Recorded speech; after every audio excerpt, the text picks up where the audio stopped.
গতকাল একটি নোটিশ দেয় যে 20, 22, 21, 23দের যে সার্টিফিকেট তারা ডিএলএড পাস সার্টিফিকেট দেওয়া হবে এবং 500 টাকা করে ফিজ তার জন্য দিতে হবে এবং লাস্ট ডেট 25/10/2024। তো আদেশ শর্টে মানে কী বলেছে আসলে সেটা বাংলায় আমি তোমাদেরকে বলে দিচ্ছি। তো ওই যে নোটিশটির ওর বাংলা মানে হচ্ছে ডিএলএড 2020, 22 ও 21, 23 ব্যাচের ছাত্রছাত্রীদের পাস সার্টিফিকেট প্রদান করার জন্য প্রাইমারির তরফে একটি কনভোকেশন বা সমাবর্তন আয়োজন করা হবে, যার জন্য ছাত্রছাত্রীদের 500 টাকা করে ফিস দিয়ে ওয়েবসাইটের লিঙ্কে রেজিস্ট্রেশন করতে হবে। কত তারিখের মধ্যে? 25/10/2024, মানে 25শে অক্টোবরের মধ্যে রেজিস্ট্রেশন করতে হবে এবং কনভোকেশন স্থান তারিখ পরে ওয়েবসাইটে সংবাদ করতে জানানো হবে। তো এইটুকুই ছিল এই নোটিশটির বাংলা মানে। তো অনেকে টেনশন করবে এবং অনেকে ইউটিউবে ভিডিও করে তারা ভিউ নেওয়ার জন্য অনেক কিছুই বলবে।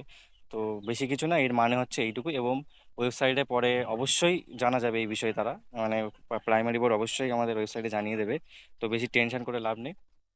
তো এইটুকু এবং পরে আপডেট হলে আমার চ্যানেলে আমি এই যে অবশ্যই দেবো এবং আমি আমার চ্যানেলটা ভিডিও করতে বাধ্য হলাম, কারণ হচ্ছে ইউটিউবে এমন এমন চ্যানেল আছে যে সারাদিন কাট আপ নিয়ে প্রাইমারি ইন্টারভিউ কাট আপ এইসব নিয়ে মানে ভুলভাল ভিডিও করতে আছে ভিউয়ের জন্য।